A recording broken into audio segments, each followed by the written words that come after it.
Hello mga kapatid, magandang umaga po sa inyong lahat.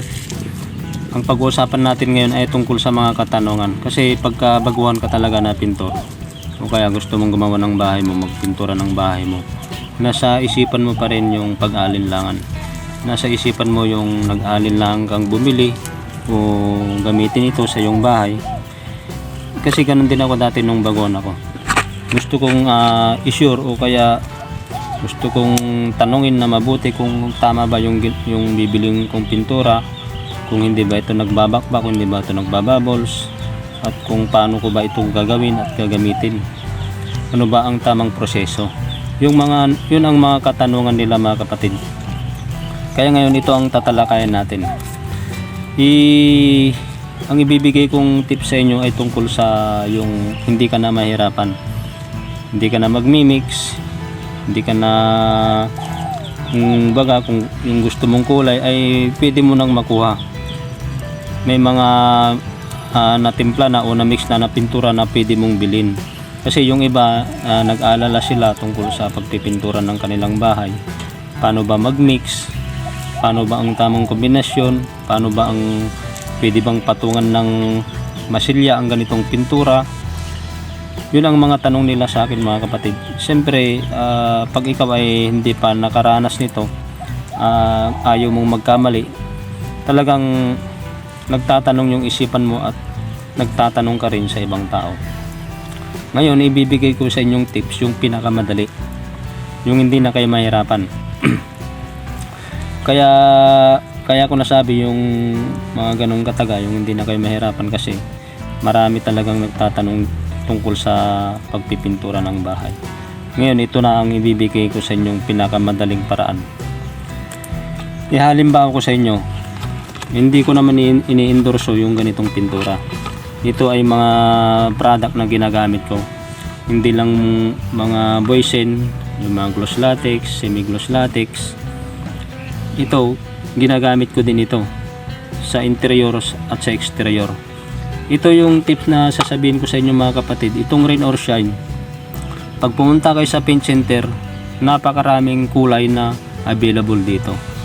Halimbawa, gusto nyong kulay sa loob ng bahay nyo ay light colors. Kasi karamihan naman talaga sa akin, kasi pagka may mga ginagawa akong mga bahay, puro light colors lang ang loob.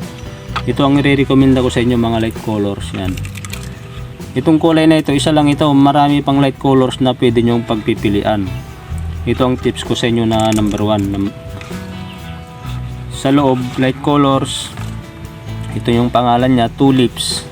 Pero pag pumunta kayo sa paint center, napakaraming kulay ang gusto nyong piliin. Hindi na kayo magmi-mix.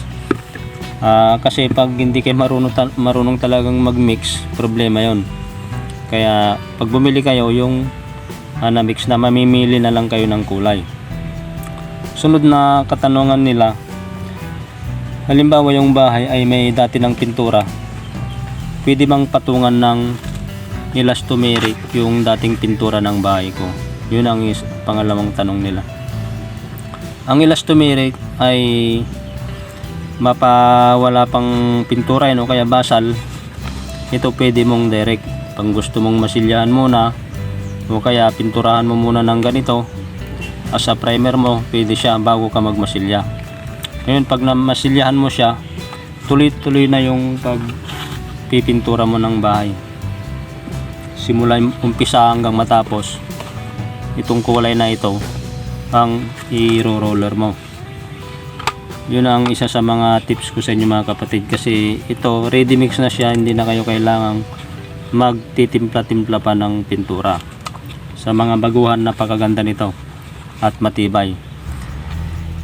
Ang coating nito hanggang halimbawa na masilyan mo na siya o kaya halimbawa na primeran mo na siya, ito kasing ito kasing Rain or Shine, pwede mo munang primeran ng gloss latex, pwede mo munang primeran ng Acrytex primer pag gusto mong matibay. Ito, pwede ring mag-primer kayo ng flat latex bago ito.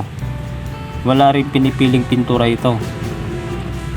Pero nakalagay dito sa label niya, self-framing. Kaya simula umpisa, ito na ang ipapahid mo as a primer. Tapos magmamasilya ka ngayon. Wala pang pintura yan o merong pintura, pwede mong gawin yon. Gamitin mong primer ito, tapos magmasilya ka. Tapos pagkatapos mamasilyaan, maliha mo siya, okay na. Ito na ang papahid mo hanggang final. Halimbawa kwarto, ito na. Kaya itong tips ko sa inyong ito ay napakadali. Primer hanggang final, ito na ang gagamitin nyo. Maliwanag sa inyo mga kapatid. Kasi hindi maiwasan sa mga baguhan, marami silang katanungan. Kasi naintindihan ko rin kayo mga kapatid, kasi ganun din ako dati nung baguhan ako. Napakaraming tanong sa isipan ko. Minsan gabi nag-iisip pa ako tungkol sa mga pagmimix. Sa pagmimix talaga, hindi basta-basta pag wala kang experience. Pero ito, kahit wala kang experience, alam mo na ang gagawin mo simula primer hanggang final. Talagang tuloy-tuloy ang trabaho mo. Gumamit ka lang ng paintbrush at baby roller o kaya yung malaking roller. Ang pinakamaganda nito, huwag mong tipirin, huwag kang magdadagdag ng tubig. Pero pag talagang malapot na siya, pwede kang magdagdag. Sa 4 liters na ito, kahit yung 1.8 liter lang, ganyan lang karaming tubig. Halimbawa sa bote, ganyan lang karaming tubig.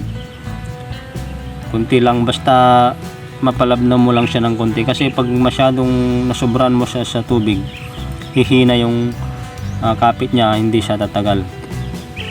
Pero ako, pag bagong bukas, hindi talaga ako naglalagay ng tubig. Hanggat maaari hindi ako naglalagay ng tubig. Maliban lang pag malaki ang project, talagang halimbawa matagal lang na-expose, kabubukas, ganun.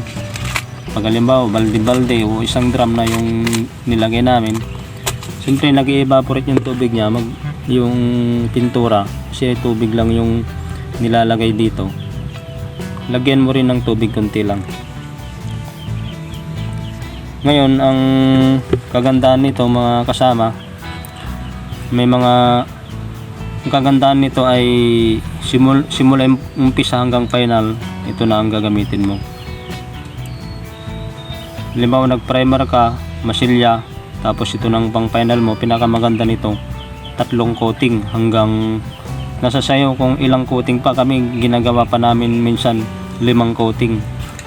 Pero pag ganito kasi self-priming, ito waterproofing pa siya, hindi siya masyadong makatawan. Kailangan 4 to 5 coating. Kasi pag 3 coating, may mga parties pa rin na aninag mo yung masilya. Nasa sa inyo kung nagtitipid kayo o hindi. Pag nagtitipid kayo, hanggang 3. Pag 2 coating lang kasi ang gagawin mo sa elastomeric na ito, hindi maganda talaga. Parang meron siyang naaninag na masilya, hindi maganda sa paningin. Ito 4 to 5, talagang masisihan ka sa ganda niya. Thank you for watching mga kapatid. Huwag po kayong magsawang magtanong tungkol sa mga pinturang ito. At meron pa akong ibang mga ipapakita sa inyo, ipapaliwanag, kasi sa isang vlog na ito, hindi lahat na ipapaliwanag. Bago ko pala makalimutan mga kapatid, ang pinturang ito ay hindi siya gaanong makintab. Ang nakalagay dito, low sheen.